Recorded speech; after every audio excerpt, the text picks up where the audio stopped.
শুভেচ্ছা এবং যারা দর্শক আছে তাদেরকে শুভেচ্ছা জানাচ্ছি। আমার খুব মনোমুগ্ধ তার সহিত আমি রাশেদ খানের বক্তব্যটা শুনছিলাম। মাত্র 1.5 মাসে বিএনপির সাথে চলে বিএনপির মতো আচরণ, বিএনপির আচরণ এবং মানে চমৎকার যে শব্দশৈলী, প্রত্যেকটা শব্দশৈলী কিন্তু আমি এই জন্য ধন্যবাদ জানাই। সে অল্প সময়ের মধ্যে মাত্র 2 মাসের ব্যবধানে বিএনপিকে ওন করে নিয়েছে এবং বিএনপির ভাষায় কথা বলা শুরু করেছে। এটা একটা ভালো দিক, এটা একটা ভালো নেতার সবচেয়ে বড় গুণ। দেখেন, রাশেদ খান বলল যে প্রতারণা করেছে জামাত এবং 11 দল।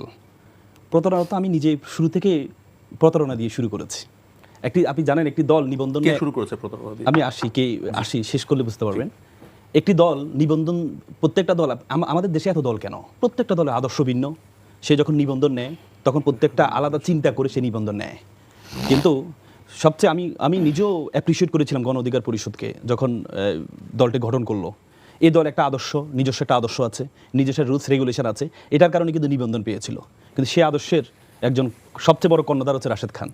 শুধুমাত্র একটি আসনের জন্য সে আদর্শকে আমি পিছনে ফেলে, দল যে জন্য নিবন্ধন নিয়েছে এটাকে পিছনে ফেলে আমি শুধুমাত্র এমপি হইতে হবে, এই জন্য আমি আমার পুরো দলের সাথে একটা প্রতারণা করেছি। আমি প্রতারণা শব্দটা বলবো না, করেছি। তাহলে আমি যে বলছি, আর তার চেয়ে বড় কথা হচ্ছে রাশেদ খান যে দলটা ওন করছে এটাকে বলে বহুদলীয় গণতন্ত্রের প্রবর্তক। সে বহুদলীয় গণতন্ত্রের প্রবর্তক এমন একটা দল, সে দল মাছের নামের মতো, মাছের নাম যেখানে ছোটো মাছ বড় মাছ ছোটো মাছকে খেয়ে ফেলে, তেমনি আমরা নির্বাচনে 2 মাস আগে দেখেছি ছোট ছোট দলগুলোকে কীভাবে খেয়ে ফেলেছে। আজকে দেখেন এই ববি হাজ্জাজের মতো যে দলের প্রধানকে নিয়ে এসে, রাশেদ খানের মতো ছেলেকে নিয়ে এসে, মানে ছোট ছোট দলগুলো, অনেকগুলো দল বিলুপ্ত হয়ে গেছে। অথচ বহুদলীয় গণতন্ত্র প্রবর্তক বলা হয় বিএনপিকে।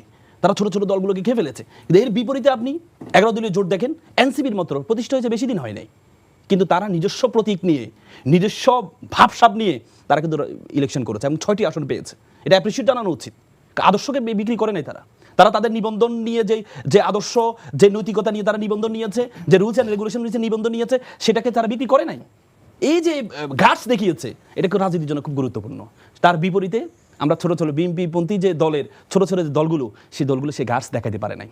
তারপরে রাশেদ খান বলে প্রতারণা, জামাত টাকা দিয়ে নাকি 66 আসনটা পেয়েছে, টাকা দিয়ে আসন পেয়েছে, আবার বলে জান্নাতের টিকিট বিক্রি করে। তো জান্নাতের টিকিট বিক্রি করলে আপনি যখন কোনো কিছু বিক্রি করেন, এর বিপরীতে আপনার তো টাকা পাওয়ার কথা, আপনার তো টাকা দেওয়ার কথা না। মানে আপনি জান্নাতের টিকিটও দিবেন, আবার টাকাও দিবেন, জান্নাতের টিকিট তার বিনিময়ে টাকা নিবেন, তাহলে তো আপনার টাকা পাওয়ার কথা, আপনি তো টাকা দেওয়ার কথা না। তার মানে আপনি টাকা দিয়ে 66 আসন কিনে নিলেন। দেখেন, প্রতারণাটা শুরু হয়েছে আজকে প্রথম দিনেই। আপনি যে প্রশ্ন করলেন না, আজকে যে 60% জনগণ গণভোটে কি দিয়েছে? হ্যাঁ দিয়েছে। তাহলে বিএনপি ক্ষমতা আসছে কত পার্সেন্ট জনগণের ভোট নিয়ে? 50% জনগণের ভোট নিয়ে। 50% জনগণের ভোট নিয়ে একটা সরকার 60% জনগণের উইল অফ পিপল, সংবিধানের সবচেয়ে গুরুত্বপূর্ণ বিষয়, জনগণের ম্যান্ডেটকে আপনি অস্বীকার করছেন। আপনি আজকে যে শপথটা নিলেন না, দেখেন আজকে যে শপথটা নিলেন না, সংস্কার পরিষদের শপথটা নিলেন না, আপনি শপথ না নেওয়ার পিছনে আপনি কি বললেন? বললেন যে এটা সেই শপথটা সংবিধানে নেই।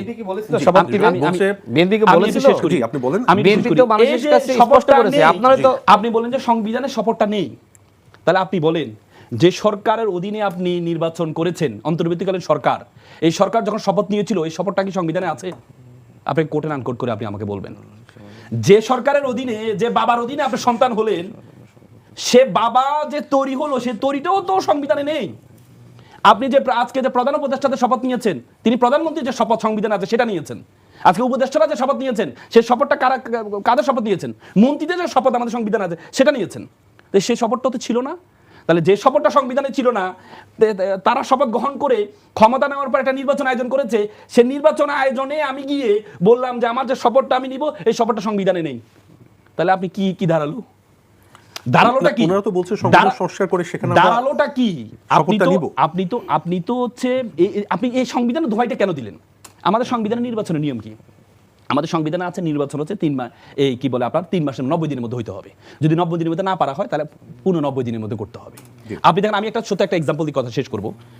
এই পঞ্চদশ সংশোধনী নিয়ে যখন উচ্চ আদালতে যখন শুনানি হচ্ছিল, বিএনপি বিরোধী আইনজীবীরা, আমি শুনানিতে ছিলাম, বিএনপি বিরোধী আইনজীবীরা বলছে এই যে পঞ্চদশ সংবিধানে যে সরকার করেছে, কারণ তারা 2 বছর ক্ষমতা ছিল। একটা সরকারের মেয়াদ হচ্ছে কি বলে 180 দিন, 100 দিন দুইবার নিতে পারবে, 90 দিন 180 দিন।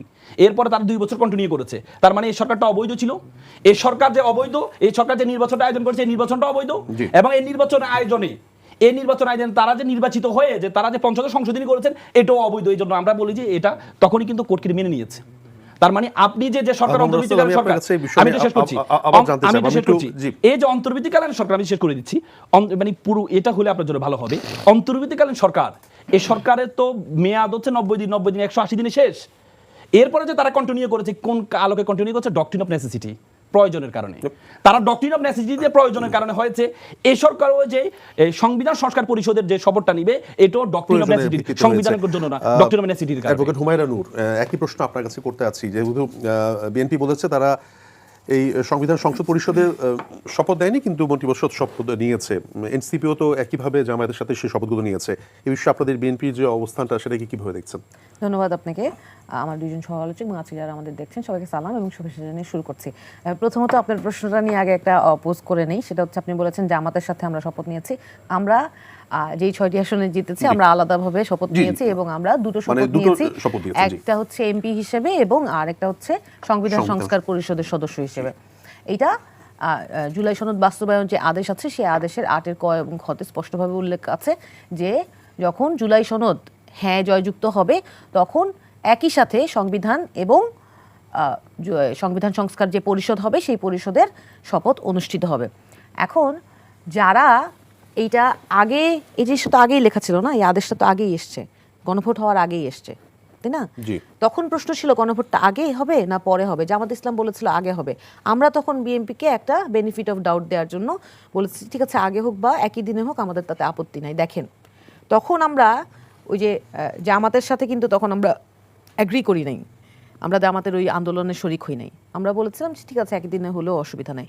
কিন্তু আজকে একই দিনে যখন আমরা গণভোট আর জাতীয় সংসদ নির্বাচন হলো এবং ইঞ্জিনিয়ারিংয়ের মাধ্যমে যেই নির্বাচন হলো, সেটাতে কেউ জিতেছে, কেউ হেরেছে, কেউ নিজের সোল বিক্রি করে দিয়ে হেরে এসছে। আবার এখন অনেক বড় বড় বক্তব্য বিভিন্ন জায়গায় দিয়ে ভাবছে যে কিছু স্টানবাজি করতে পারলে, এই যে কিছুদিন আগেও অনেক নিরপেক্ষ লোক দেখেছি যে দলীয় পরিচয় দেয় না বা কারো কারো কোনো দলের জন্য বিশেষ স্টানবাজি করে আজকে দেখলাম প্রতিমন্ত্রী হয়ে গেছে। আবার বিএনপিকে দেখলাম খলিলুর রহমান সাহেবের বিশাল পদত্যাগ চেয়ে বিশাল আন্দোলনও করেছে। কিন্তু ঠিক যখন জুলাইতে যখন ডক্টর মোহাম্মদ ইউনূস সাহেব লন্ডন ঘুরে আসলেন, তারপরে এন্টায়ার পটভূমিও চেঞ্জ।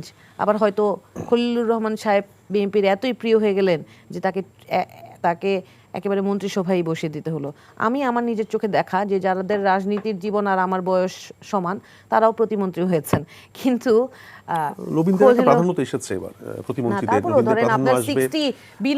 কেউ মনে হয় না মন্ত্রী হয় নাই, তাই না? বিলো 60 কাউকে মন্ত্রিত্ব দেয় নাই, প্রতিমন্ত্রী বানাইছে।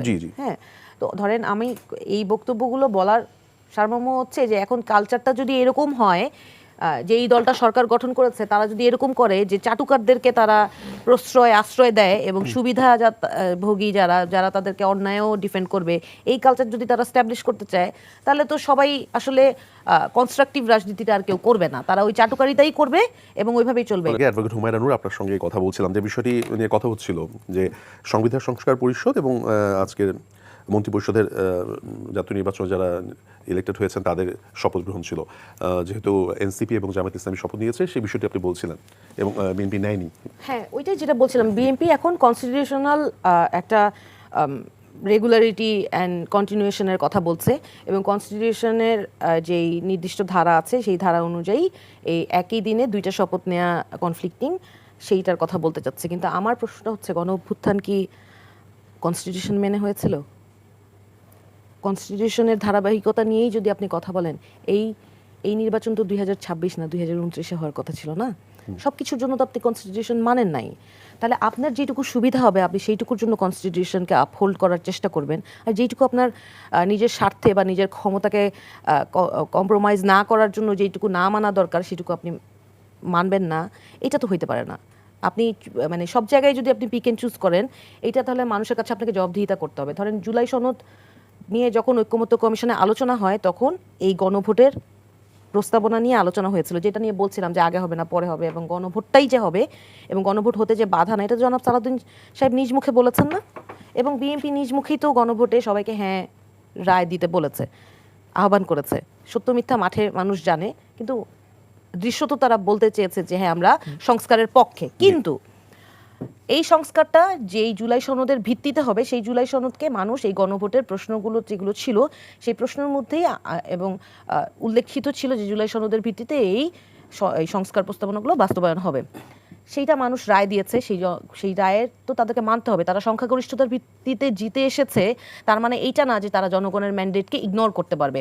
যদি তাদের কোনো রকম কোনো রিজার্ভেশনস থাকতোই, সেটা তাহলে জুলাই সনদ বাস্তবায়ন আদেশের আন্ডারে যে কথাটা ছিল, যেটা জিতে আসলে যে শপথটা নিতে হবে, সেই 8 ক আর খ সেটা আগে বলা উচিত ছিল না? তাহলে এটা মানুষের সাথে কি ধরনের প্রতারণা করা হলো? আমি নিরপেক্ষ মতামত যদি চাই, এটা এখন বিএনপি বলছে এখন করবে না, সংস্কারের সন্নিবেশিত হওয়ার পরে তারা করবে, তখন তো সুযোগ রয়ে গেছে। আপনি দেখেন উনারা যেই কথাটা বলছেন, উনারা আদৌ নিজের কথার বাইরে গিয়ে সংস্কার করবে কিনা এই বিশ্বাসটা উনাদের উপরে কখনোই আমরা উনাদের কথা এবং কাজের কারণেই করতে পারি নাই, বলেই তো আজকে গণভোটটা হওয়ার প্রয়োজন হইল।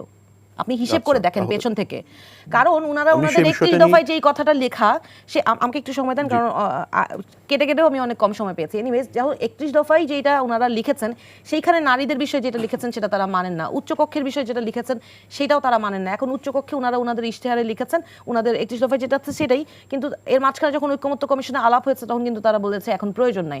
এখন আগামীতে উচ্চকক্ষ আমরা কেন চেয়েছি? উচ্চকক্ষের প্রধান কাজ হওয়া উচিত ছিল যে যেই সংবিধানকে বারবার লোয়ার হাউস, মানে সাধারণ যে স্বাভাবিক সংবিধানকে যেই পার্লামেন্ট অ্যামেন্ড করে বারবার নিজেদের স্বার্থে, just to enhance and continue there power more and more, সেইটা যাতে কার্টেল না হয় সেটার জন্য তো চেঞ্জ করে বারবার, কন্ট্রোলিং পাওয়ারটা যেন থাকে। হ্যাঁ, এখন সেইটাই যাতে স্টপ করা যায় এবং কেউ যাতে আরো স্বৈরতান্ত্রিক আচরণ করা থেকে বিরত হয়, সেটার জন্যই তো এই সংস্কারগুলো। এবং সংবিধান যাতে যে কেউ যখন তখন পরিবর্তন করতে না পারে, সেই জন্য আমরা চেয়েছিলাম যে লোয়ার হাউসে যেটা সংখ্যাগরিষ্ঠতার ভিত্তিতে পাস হয়ে আসবে সেটা আপার হাউসেও পাস হইতে হবে। এখন দেখেন মজার ব্যাপারটা, আপনি যদি আমি জাস্ট এটা একটা জিনিস এক লাইনে বলে শেষ করে দিচ্ছি। দেখেন, লোয়ার হাউসে ওনাদের সংখ্যাগরিষ্ঠতা আছে, তার মানে ওনারা সংবিধান যে কোনো ভাবে পরিবর্তন করতে চাক বা না চাক, একটা প্রপোজাল যখন সংস্কার প্রস্তাব আসবে সেটা ওনারা না চাইলে সেটা ওখানে আটকে যাবে, যদি চান সেখানে সেইটা পাস হবে। তারপরে ধরেন ওনারা এমন কিছু চাইলো যেটা আসলে অন্য সবাই চাইলো না, সেটা আপার হাউসে যাবে। এখন আপার হাউসে ওনারা জনগণ গণভোটে ম্যান্ডেট দিয়েছে পিআর, কিন্তু ওনারা চায় আসন ভিত্তিক। আসন ভিত্তিক হলে কি হবে, নিচের লোয়ার হাউসে ওনারা যেই সংখ্যাগরিষ্ঠতা দিয়েছে সেই একই জিনিস আপার হাউসেও যাবে, তাহলে একটা সংশয় রয়ে যাচ্ছে। সংশয় রয়ে যায় নাই, ধরেন আমি নিচে যেটা বলছি সেটা উপরেও যে একই জিনিসই পাস হবে। আরো মজার বিষয় দেখেন, তার মানে কিন্তু যদি পিআর সিস্টেমে হয় তাহলে কিন্তু সেটা হচ্ছে না। কি হচ্ছে না? তাহলে পিআর সিস্টেমে হলে ওরা যেই পার্সেন্ট পেয়েছে সেই পার্সেন্টে মেজরিটি, একেবারে ব্রুট মেজরিটি ওনারা পায় না, ডিভাইডেড হয়ে যায়, তখন আর সেটা আটকেও যেতে পারে, ভুল হলে আবার কন্টিনিউড হতে পারে।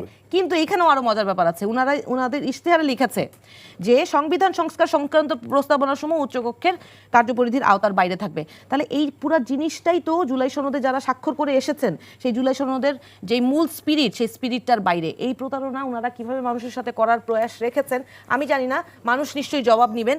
আমি অত্যন্ত দুঃখের সাথে আরেকটা জিনিস, পরবর্তীতে সুযোগ আছে সেই শপথ নেওয়ার, এই বিষয়ে বিএনপির অবস্থান।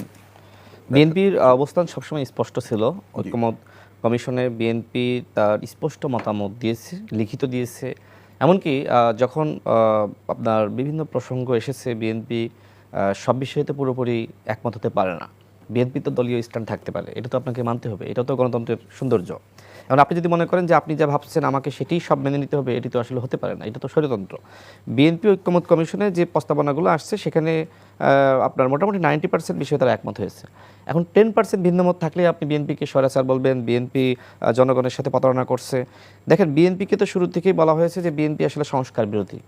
বিএনপিকে চাঁদাবাজ বলা হয়েছে, সন্ত্রাসী বলা হয়েছে, এবং বলা হয়েছে 16 বছরে আওয়ামী লীগ যা করতে পারে না এই 18 মাসে বিএনপি তার থেকে বেশি করেছে, গুম করেছে, খুন করেছে, ধর্ষণ করেছে, মানে আপনার মুখে যা আসে আপনি তাই বলে ফেলেন।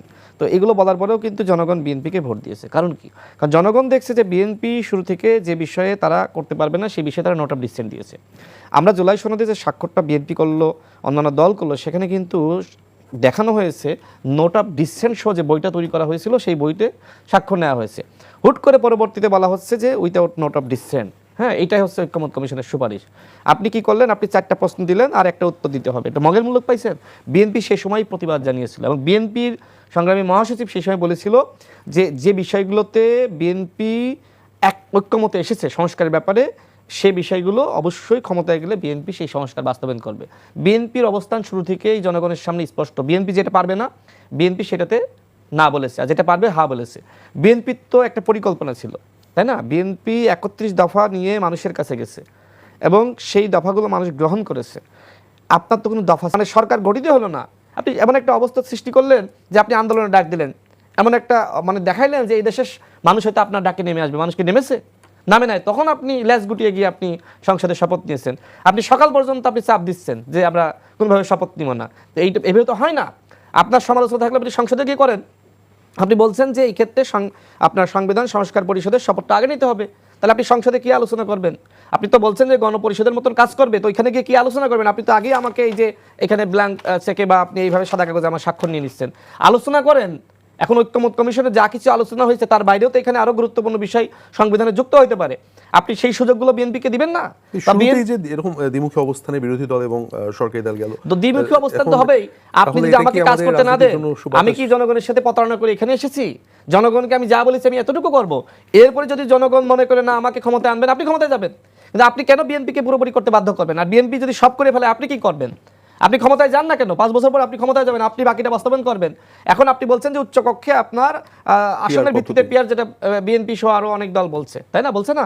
আর আপনি বলছেন না, এটা হতে হবে ভোটের অনুপাতে। তো ঠিক আছে, আগামী 5 বছর পর ইলেকশন হলে আপনি ক্ষমতায় যাবেন, আপনি ভোটের অনুপাতে করবেন। বিএনপি তো আগেই বলেছে, নোট অফ ডিসেন্ট দিয়েছে। এখন নোট অফ ডিসেন্ট এটা কি মানুষ জানে না? এটা কি অপরিচিত শব্দ? এটা নিয়ে অসংখ্যবার টকশোতে আলোচনা হয়েছে, ঐক্যমত কমিশনে আলোচনা হয়েছে, মিডিয়াতে আলোচনা হয়েছে, আপনারা খবর করেছেন। তাহলে কেন বলতেছেন প্রতারণা করেছেন? বিএনপি তো এই কথা বলেছে। বিএনপি সবসময় শুরুতে বলেছে না, এইভাবে যেটা সংবিধানে আমরা মানে সংসদে আলোচনার ভিত্তিতে এরপরে আমরা সংবিধানে যুক্ত করব। স্বাধীন মালিক কি বাংলাদেশের ছোটখাটো আইনজীবী? স্বাধীন মালিক কি বলেছিলেন? তিনি বলেছিলেন যে পৃথিবীর ইতিহাসে কোথাও আপনার আগে জাতীয় নির্বাচনের আগে কখনো গণভোট হয় না, এমনকি একই দিনে হয় না, এটা সবসময় পরে হয়। আপনারা আইনজীবী মানেন না, আপনারা রাষ্ট্র মানেন না, আপনারা সংবিধান মানেন না, আপনারা আইন। Please let me finish. স্বাধীন মালিক যেটা বলেছে, তাহলে সেটা তো সালাউদ্দিন সাহেব ভুল বলছে। তাইলে সালাউদ্দিন সাহেবকে তাইলে যে একটা শাস্তি করে। সালাউদ্দিন সাহেব যে বলছে গণভোটে কোনো অসুবিধা নাই, এবং সালাউদ্দিন সাহেব যে গণভোটের বুদ্ধিটা দিয়েছে, তাহলে স্বাধীন মালিক সাহেবকে তো অপমান করতে খুব খারাপ হলো। হায় হায়, সালাউদ্দিন সাহেবের বিচারের আয়োজন করেন। রাশেদ সাহেব বলেন, সাথে তো এইভাবে কথা বলা যায়। দেখেন, আপনারা নির্বাচনটা দিবেন না এমন একটা পরিস্থিতি সৃষ্টি করা হয়েছিল যে যেহেতু প্রশাসনকে জামাতিকরণ করা হয়েছিল, তো সেই জায়গা থেকে তারা মনে করছে যে এই সরকার যতদিন থাকবে ততদিন আমরা আমাদের যত জনশক্তি আছে, জনবল আছে, সব আমরা বসাইতে পারবো। এই কারণে যেটি করা হয়েছে, শুরুতে এমন একটি বয়ান সৃষ্টি করা হয়েছে। এনসিপির একজন নেতা সার্জিস আলম দেখেন নাই যে ডক্টর মোহাম্মদ ইউনূসকে স্টেটম্যান হিসেবে 5 বছর চাই, অর্থাৎ নির্বাচিত সরকারের, তাই না? ডক্টর মোহাম্মদ ইউনূসকে তারা 5 বছর চাই। এরকম বিভিন্ন স্লোগান কিন্তু আর্টিফিশিয়ালি তৈরি করা হয়েছে, অর্থাৎ এই সরকার ওইখানে আসবো। তো এইভাবে কিন্তু ডক্টর মোহাম্মদ ইউনূসকে নানানভাবে বিভ্রান্ত করা হয়েছে। আপনি দেখবেন যে ডক্টর মোহাম্মদ ইউনূস কিন্তু দেশের বাইরে গিয়ে একটা জায়গায় বলেছিল যে একটি দল ছাড়া আর কেউ নির্বাচন চায় না। অর্থাৎ শুরুতে তিনি আসলে এক ধরনের ক্ষমতার মহতার ভিতর সৃষ্টি হয়েছিল।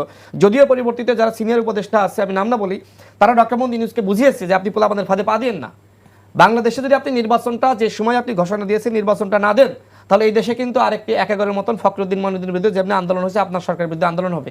ডক্টর মোহাম্মদ ইউনূসকে আমি সাধুবাদ জানাই যে সে কারোর খপ্পরে না পড়ে সে বাংলাদেশে একটি সুন্দর নির্বাচন দিয়েছে এবং এই নির্বাচনটা সবাই গ্রহণ করেছে। এখন সর্বশেষ আপনি আবার যে প্রশ্ন আমি বলেছি আবার বলি, এখন উচ্চকক্ষ অবশ্যই আমি মনে করি এখন অবশ্যই আসনের ভিত্তিতে হওয়া উচিত। কারণ হঠাৎ করে আপনি চাইলে আপনার মতো সবকিছু বিএনপি করবে, এটা আপনি কেন মনে করেন? আপনি যদি মনে করেন যে আপনি বিএনপি থেকে বড় হইতে চান, ঠিক আছে, আপনি ক্ষমতায় গিয়ে আপনার পুরোটা আপনি বাস্তবায়ন করেন। বিএনপিকে চাপ দিয়ে সবকিছু করানো যাবে না। ভাইয়ের কিছু কথার উত্তর আমাকে দিতে হবে। তিনি আমাকে নিয়ে ব্যক্তিগত আক্রমণ করলেন, টকশোতে ব্যক্তিগত বিষয়ে কথা বলতে আসি নাই, দলের বিষয়ে বলেন, অন্য বিষয়ে বলেন। উনি আমাকে বললেন আমি কেন গণ অধিকার পরিষদ ছেড়ে আমি কেন আসলে বিএনপিতে যোগদান করলাম। আপনি কেন 18 সালে আপনি ধানের শীষ প্রতীকে ইলেকশন করলেন? ধানের শীষের প্রতি আপনার প্রেম ভালোবাসা ছিল না? জামাত ইসলামের নেতৃবৃন্দরা তারা কি বলে নাই যে আমরা দেশনেত্রী বেগম খালেদা জিয়ার নেতৃত্বে আমরা নির্বাচন করছি? তখন বিএনপি চাঁদাবাজ ছিল না? তখন বিএনপি খারাপ ছিল না? রাশেদ খান ধানের শেষে শেষ করি, ধানের শেষে ইলেকশন করলে রাশেদ খান গাদ্দার হয়ে গেছে। আর আপনারা আমাদের এনসিপি নেতৃবৃন্দ দেখেন, আপা যে কথাটা বললেন যে তারা আলাদাভাবে শপথ নিয়েছে, আবার কথা হলো নির্বাচনটা আলাদাভাবে করতেন, কয়টা আসন পাইতেন সেটা জনগণ দেখতো। নির্বাচনটা তো আপনি আগে বলেন, লিখে করতে রাখেন। চেয়েছি। লিখে রাখেন। গণভোটটা তো আগে করতে আপনি লিখে চেয়েছি। রাখেন। গণভোটের শপথ নিয়ে কথা বলছি, হচ্ছে। আপনি লিখে রাখেন, আমি আপনি শেষ দলকে করি। আলাদা নির্বাচন করেছে। আপনি লিখে রাখেন। আপনি নিজের দল বিলুপ্ত করে নিজের দল থেকে আমি পদ বাদ লিখে রাখতে বলছি আরেকজনের আপনাকে। আরেকজনের প্রতীকে নির্বাচন আপনি করছেন। লিখে রাখেন। নিজের অস্তিত্ব নাই। আপনি লিখে রাখেন। এনসিপি নিয়ে খবরদার ভুল এনসিপি না আপনি লিখে বললেন না। রাখেন, নোট করেন। আমাদের আচ্ছা, অনেক আপনি ম্যানার মানতেছেন না, আপনি লিখে আমি- রাখেন। না, আপনি আমি শেষ কথা করি। বললে আপনি সবার কথায় টকছেন। আমি শেষ করি। আচ্ছা শেষ করে আমরা আপনি লিখে রাখেন, নোট করেন। আমি তো ঘড়ি নোট ধরে করছি, উনি ভাই কতক্ষণ একলা কথা আমি তো বলেন? ভাইয়ের কথা শুনেন, আমি কত সময় বলবো সেটা ওনার সে উত্তরটা নিয়ন্ত্রণ দিয়ে করুন। আমরা- আপনি তো এইভাবে বলতে পারেন না। একটু সংক্ষেপে 30 হ্যাঁ, সেকেন্ড আমার নোট করা আছে তো। 30 সেকেন্ডে শেষ এখন করে আমার কথা হলো যে ঠিক আছে, আপনি আলাদা শপথ নিয়েছেন, ভালো কথা। নির্বাচনটা আলাদা করতেন, আজকে আমাকে বলছেন তো আপনি নির্বাচন আলাদা করেছেন। জোটগতভাবে নির্বাচন করা আর আপনার মানে ধানের শীষে প্রতীকে ইলেকশন করা কি পার্থক্য কোথায়? আপনি তো জামাতের সাথে গিয়েছেন তো, তাই না? জামাতের তকমা তো আপনার গায়ে লাগাইছেন, এমন না যে লাগান নাই। আপনি যদি এমনই হইতেন ঠিক আছে, আপনি আলাদা ইলেকশন করতেন। ভাই যেটা বলছে তারা তো তাদের গার্ড ছাড়ায়নি, তো গার্ড ছাড়ায়নি জামাতের সাথে কেন গেলো? মির্জা ফখরুল ইসলাম আলমগীরের বাসায় গিয়ে নাহিদ ইসলাম যে বসে থাকতো আপনি জানেন? এই উপদেষ্টারা আচ্ছা, পদত্যাগ সেই করার বিষয়ে আগে আমরা সালাউদ্দিন আহমেদের বাসায় গিয়েছে আপনি আপনাকে শেষ জানেন করছি। যে আমাদেরকে কি কয়টা আসন দিবেন? আপনার সাবার আসবার শেষ করি আসছেন। প্লিজ। জি, এই বিষয়গুলো আমরা শুনেছি জেনে আপনার তারপরে কথাটা। গার্ডসের কথা তাহলে বলবো। আমাকে একটু জিজ্ঞেস মাঝখানে করেন। 1 মিনিট সময় ঠিক দেন। আছে, আপনার আচ্ছা, গার্ডস আচ্ছা, নিয়ে ধরেন আমাদেরকে জিজ্ঞেস একটা করেন। মিনিট আমি বলে নেই। 1 মিনিট। উনি নিশ্চয়ই মির্জা ফখরুল ইসলাম আলমগীর এবং সালাউদ্দিন সাহেবের বাসায় উনিও যে পায়ে ধরে বসে থাকতো, নাহলে তুমি দেখতে আচ্ছা, পাইলেন আমরা কেমনে যে বুঝতে পেরেছি। আমরা তো আমার 2022 ভাইরা সাল থেকে বিএনপির সাথে আমার জোটে ভাইরা ছিলাম। কিভাবে আমরা বিএনপির তো সাথে কখনোই বিএনপির গিয়ে বাইরে আলোচনা ছিলাম না। করছে। ব্যক্তিগত আক্রমণের আমরা না, তো না, বিএনপির সাথে আমরা- জোটে আপনি ছিলাম। কথা বলার সময় আমি কথা বলি নাই, আমি কথা বলার সময় আপনি কথা বলবেন না। আচ্ছা হোয়াট ইজ ঠিক দিস আছে ভাই? এইভাবে হলো তো টক না শো না হয় না। আপনি তো কথা বলার সময় আপনি আমাকে কথা এইভাবে বলতে দেন নাই। কার সাথে টক শোতে নিয়ে এসেছিলেন না এইভাবে? না না আপনি কিভাবে বলেন? না, আপনি কথা বলার আমি তো সময় কথা কেউ কন্টিনিউ বলতে করছিলাম, না তাই না? পারে, তাইলে আমার কথার সময় সে তো বারবার এরকম আপনি ইয়ে কথা করবে। বলে শেষ হয়েছে, হয় নাই? আপনি কেন এখানে রাগ দেখাচ্ছেন? আমি কি আপনার রাগ দেখাচ্ছেন? আপনি অন্য আরেকজনকে কথা আমি তার সাথে কথা বলেন বলছি, কেন? সে moderator। এইটা কি আমরা ম্যানারিজম? আমরা এটা কি আপনার কোনো ম্যানারিজম? manner আছে? আপনি তো আপনার কি এখানে যে ভাষায় কথা বলছেন, দেখে গাইডার হয়ে গেছে দেখে খালি একলাই কথা বলবেন আর অন্য সবার কথার মাঝখানে ঢুকবেন? না না এটা কি ধরনের ভদ্রতা? ভাই, এটা কি ঝগড়া উনি করার জন্য কথা বলার এখানে? মাঝখানে কেউ